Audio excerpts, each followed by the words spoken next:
and welcome to the next session, and apologies for being a few minutes late. Before I introduce the panelists, I'm just going to frame the discussion around the world we're living in. And the previous speaker, Samwel, who's also going to be on the panel, talked about humanity. And one of the questions that I've been asking, and in the keynote that I gave earlier on today, was how is AI going to address some of the huge challenges we're facing at the moment? According to the Global Peace Index, $17.2 trillion is spent dealing with conflict on an annual basis. According to the United Nations, 75% of that conflict has a cultural dimension. So why aren't we understanding culture better? Why aren't we placing culture at the centre of all technology, and in particular AI? And that's my concern. As we race to embrace AI, what does it mean for humanity? What does it mean for diversity? And when it comes to diversity, are we understanding diversity and culture in its entirety? I don't think so. And that's some of the work that I've been doing over the last 36 years, since 1988, trying to understand cultural diversity and to disaggregate that concept in pillars so I can start to measure it. And if I start to think of the word diversity, what does it mean to me? Until 2015, if you asked me what it meant, I would have went on forever. But to me, it just means difference. And if it means difference, I can start to apply metrics to that difference. Because if I wanted to know whether I was more or less diverse, how would I know that? So I came up with various metrics: variety, balance, disparity, as a framework of being able to understand what happens in organisations, as a framework to be able to identify where equity might be playing out or where it might not be playing out through these metrics of variety, balance and disparity, which then allowed me to create a whole series of algorithms which underpin my platform Diversity Atlas. So I just wanted to frame that to you, because today technology is allowing us to understand the complexity of human identity. Human identity is so complex.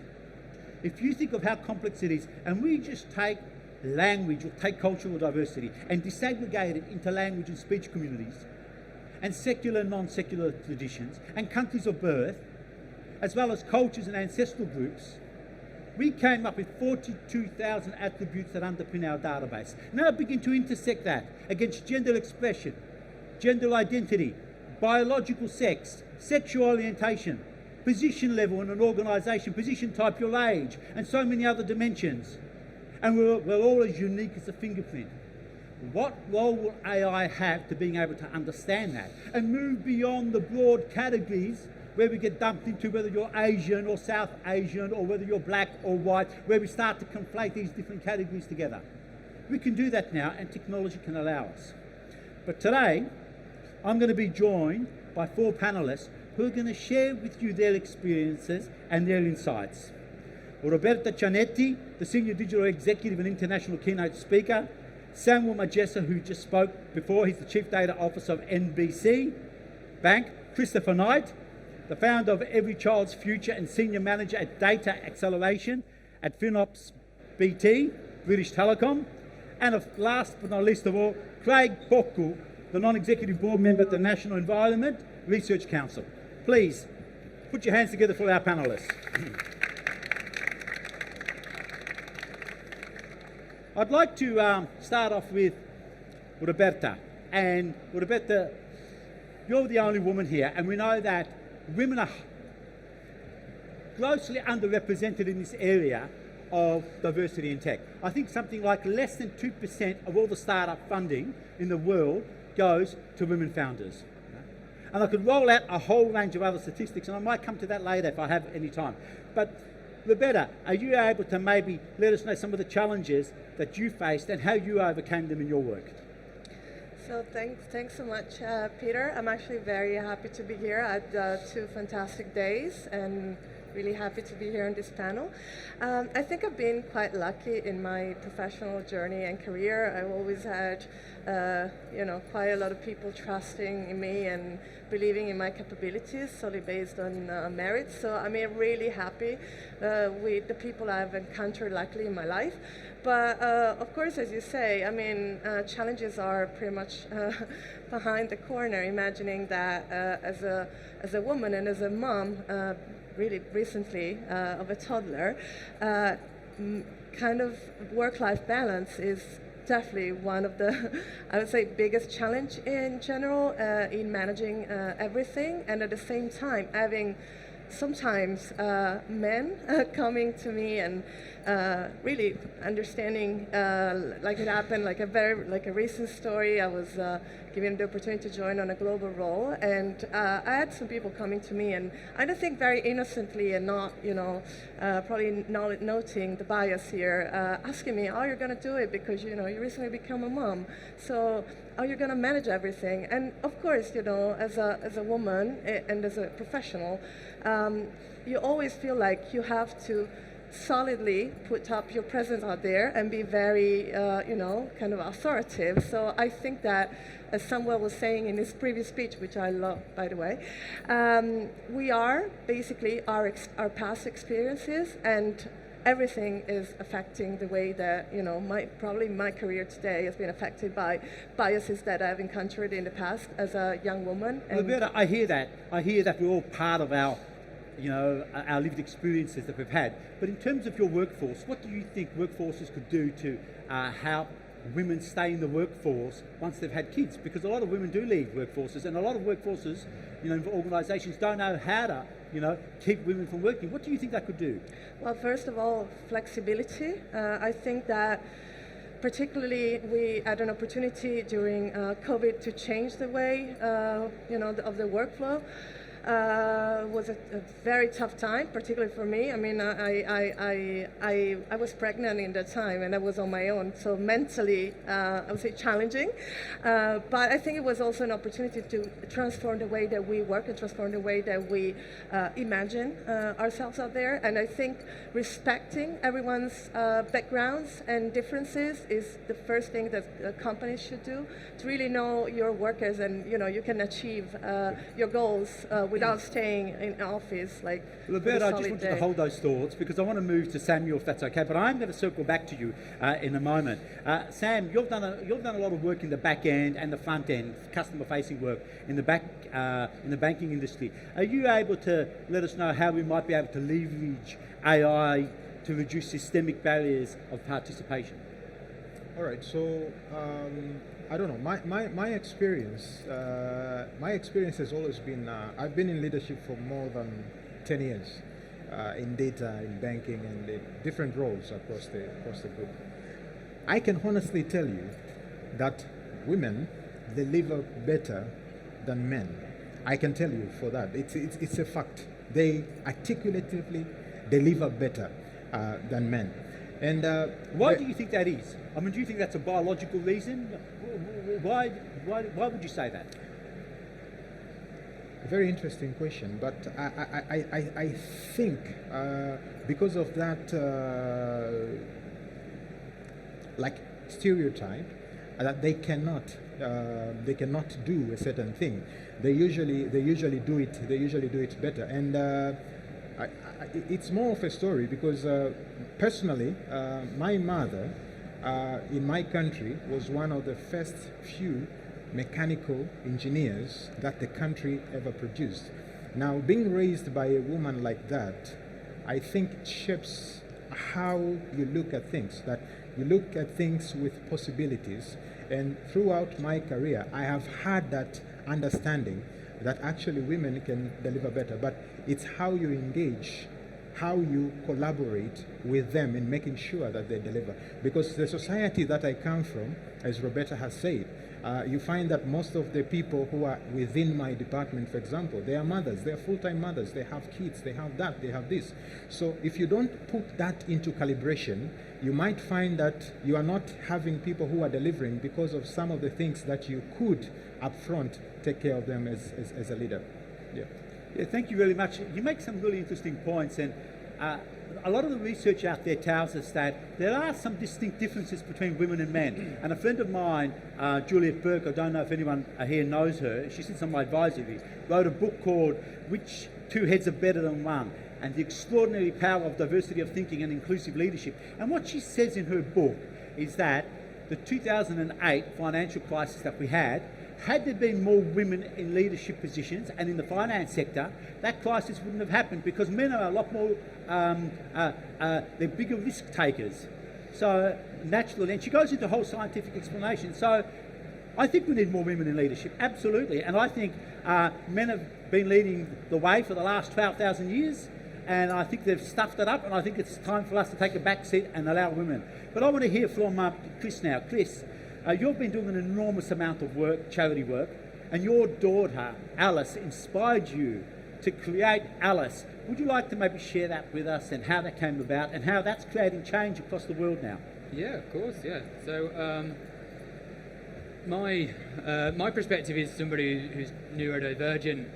I also suffer with dyslexia as well, and unfortunately my daughter also does the same. So we found it really difficult teaching her how to read, and so me and my wife doesn't have dyslexia, so it unfortunately became her responsibility to be able to do that along with the school, and schools were suffering as well. So I thought, well, I work in AI, I understand large language models and what we're doing. Can I leverage that to help me support teaching my daughter how to read?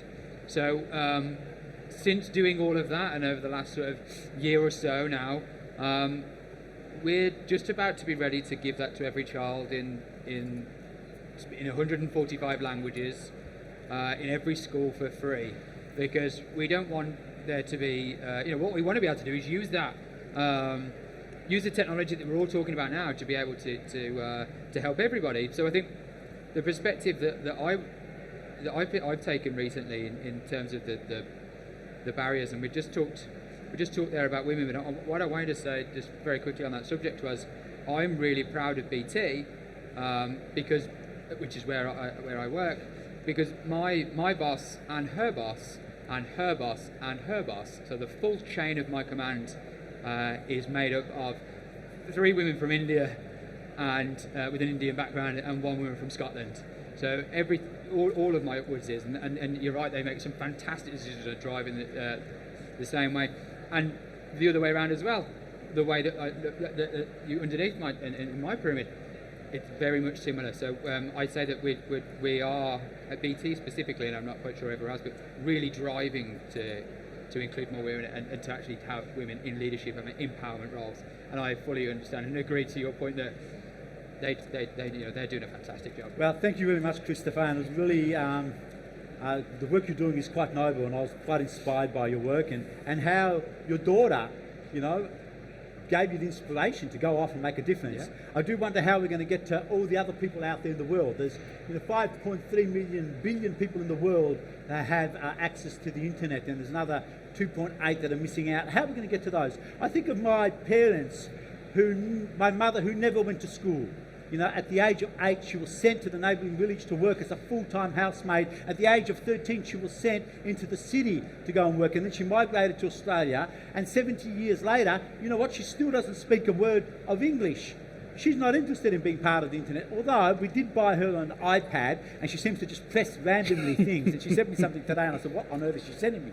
But my father had absolutely no interest at the age of 95. We tried so hard to get him to be part of the internet. And there are so many people that are still not connected to this World Wide Web. I want to hear from Christopher. Christopher, you wear so many hats, and you're telling me about some of them today. I want you to maybe sort of shed some light on how you think AI is going to be able to really foster greater inclusion. Oh, sorry. That question was meant for Craig Poku. I apologise. I'm going to go straight to Craig. He's right next to me. So thank you, Craig. Hi, Peter. So I wear many hats. One of them is as an ethical data scientist at a consultancy based in London. One of the things that we focus on is this idea of inclusivity and ensuring that we don't basically have inherent bias. So we run ethic workshops within our organisation, which focuses on how can we ensure that we're not putting inherent bias. These inherent biases can come from different parts of society, whether we're talking about gender, race, sexual or gender identity. And one of the things that we also do quite a lot as well is we also try to bring in external voices into those conversations in order for us to actually be able to expand on that work. So as a trustee of Pride in STEM, one of the things that I do is I interview people within the LGBTQ plus community to actually ask them, what do your marginalised backgrounds result in barriers when it comes to engaging in different parts of tech and science? Some of them can be, you go into the office and you find that people ask you, so how is your wife? But you identify as a queer man. Other times you may find that somebody is in the process of transitioning, and then afterwards that in itself can also result in them having a hostile work environment, making them less likely to come in. Another scenario you can also find is that we're now at a point where, despite the fact that COVID has happened and we're at a situation where we understood that work from home environments can work, we're now having it so that people now have to go back into the office 4 times a day, which, as a direct consequence, what you're finding is that people who are having to have carer responsibilities as well as being full-time parents, that then actually results them to be deterred from these environments. And so what we've actually found when it comes to inclusivity within AI, it's not just ensuring that you have inclusivity within the AI that you build, but you also have to foster an environment where people actually want to feel, oh, okay, this is a space that I can belong. If we look at the stats, we find that black women are most likely to be demonized still within the workplace.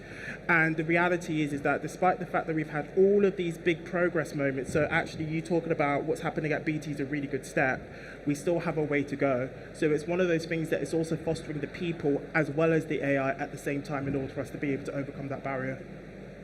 Fantastic. And tell me, what role does data play in trying to foster greater inclusion? You know, you've heard the saying that diversity is a fact, inclusion is the act, and I often say that if you want to become inclusive, then you need the fact, which is the data. So what does the data look like, and how do you and how does that play into ethics? Because one of the things I heard yesterday was there's no consistency across all the jurisdictions across the world how we can define ethics. So tell me how data ethics intersects with inclusion. Okay, so most of us are aware what BMI is. And generally speaking, when you're doing modeling or data modeling, you need to have a training data set, and then you then train your model, and then of course then you then explore that and then you expand it to the entire world. The problem is that with BMI, when it was devised on primarily cis white men within their 20s in order for them to be able to say these are the metrics. However, you find that those metrics are now being applied to all different races, to all different genders, to all different people who have different characteristics. The same thing can be applied to data. If you've got people who do not realize that they've already got an unconscious bias in the way that they're developing these models, that means that you're not going to have inclusivity. So one of the things that we do within our organization is that before we even start the problem, we actually go, what inherent biases could we as individuals have that could actually potentially cause these models to be causing more harm than good? And another thing that we also do as well is we also do regular workshops, we do regular ethic review check-ins. We ensure that we have diversity within the team, because there are things that as somebody who is a black man or black queer man specifically, I may not necessarily see, as opposed to someone like Roberta, who for example may be the only woman in her department. I'm going to hold you up there, and I'll tell you why I'm going to hold you up. Yeah, sure. And to some extent I respectfully I have problems with the way you approach this work and your organisation. And the reason why is because when we talk about inclusion, we need inclusive data sets. And broad categories don't work. We know they don't work. They perpetuate difference. They perpetuate exclusion. They perpetuate unequal health outcomes. And I'll give you an example. In our census in Australia, our government just lumps people who come from Myanmar, for example, into a broad category called Southeast Asian. And this created all sorts of problems. Why did it create all sorts of problems? Because during the pandemic, our government made some assumptions that people that come from Myanmar, and they were able to drill down a little bit, made the assumption they all spoke Burmese. And they go, you know what, we can include these people in our communications. But what happened was, what they didn't realise was, Myanmar is a place made up of 110 distinct languages, 135 distinct ethno-linguistic people groups. Most of those people were left out, and we have a huge catching population in Australia. Those people did not get the message and they died. So I ask our models, to what extent are we playing into survivorship bias? And what I mean by survivorship bias is we're making decisions on only what we can see rather than what we can't see. So we need good data. data that speaks to the richness of human identity. I want to go now to Roberta. Roberta, you touched on something earlier on about your background, and you come from a country, you work in a country which is different to us. We work in a English-speaking country, except for Samwel, I think, is from, I heard early on, Tanzania as well. Give me just a sense why you think it's so important that how we foster intercultural understanding and are able to embrace other people's cultural differences in this work. Well, I'll be brief, but I'll be on point. I think Craig is contributing to something that is extremely important, because biases are pretty much hidden sometimes and we don't even know that we are biased in the first place.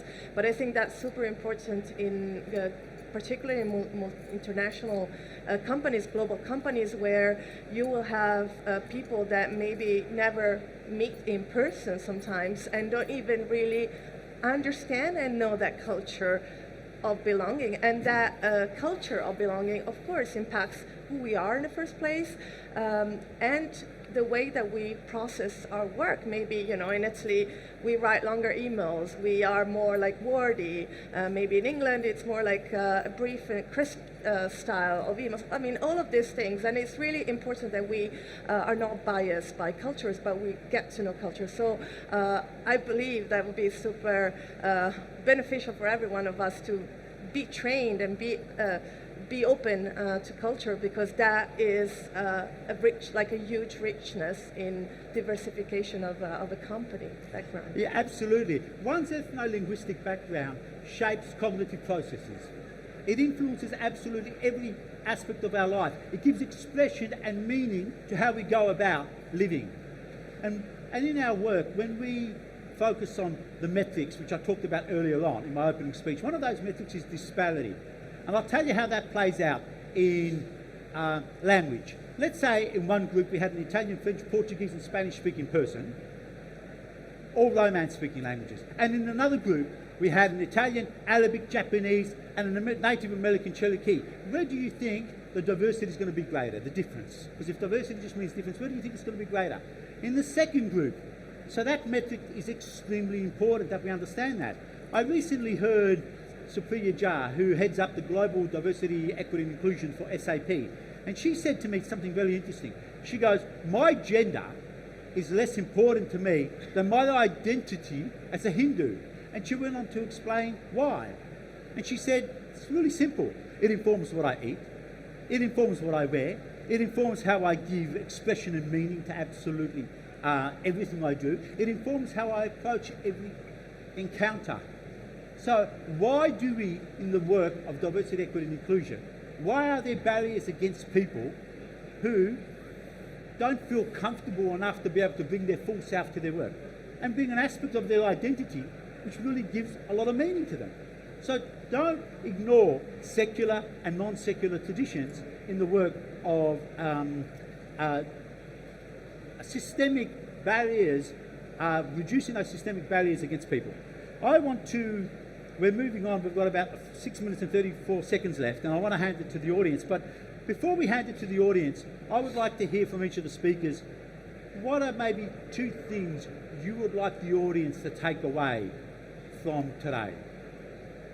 Starting with, let's go with Craig. Thank you. Oh gosh, I haven't had time to think about this. You can pass and we can come back to you. It's not a problem. Can I have a minute, please? Okay, and we'll give you 3 or 4 minutes. Let's hear it from our next participant. Thank you. Okay. Christopher. I think what I want to take away from today is the fact that we've been talking, and it's fantastic, we've got International Women's Day. And having a daughter, I said to myself, how do I make sure that when she's 8, so when she comes into the workforce, we're no longer talking about it because it's done. It's like, which sounds, I don't think it ever will be. That's not a real thing. But and I think we're kind of starting to, and like I said at PT, we're doing some fantastic things to make sure that happens. So what I don't want to take away is that it's still really, really bad, because actually we're starting to move, and that's a really, really good sign.